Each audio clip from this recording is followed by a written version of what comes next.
અમદાવાદના રાણીપ વિસ્તારમાં ફરી એક વખત પૂરપાટ ગતિએ દોડતી કારના કારણે અકસ્માત સર્જાયો છે।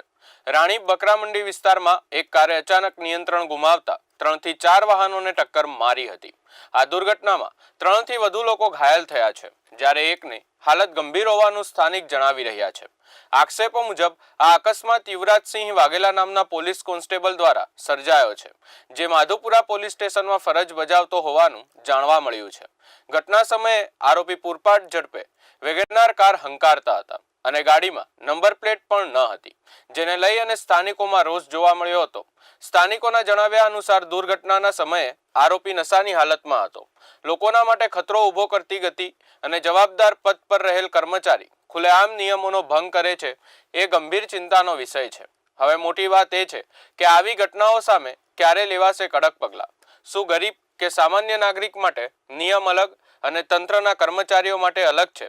હાલ પોલીસે ઘટના અંગે વધુ તપાસ હાથ ધરી છે। एक्शन लेता જ નથી। અમે ગયા ચોકીમાં અમારી ફરિયાદી લીધી જ નહીં, અમારું આંપરીત નહીં અને ઉપરથી એને ભગાડી દીધો। ઉતર કે भी ऐसा भी कह रहा था कि मेरे पे कोई हाथ चले की करना અમે ઓળખીએ જ છીએ, અમને અમારી જોડે બેઠેલું અમે કાઢેલું અમારી જોડે છે, એટલે આપણે અમને સાચવીને એમને પોલીસ ચોકીમાં આપણે હાજર કરી દીધા। એમના ઉપર કઈ હાથ ચાલે તો આ છે અમે છોકરી આમાં મારી નાની છોકરી 6 મહિનાની છોકરી હમણાં જ 5 મિનિટથી મને ઘરે લઈ ગયા।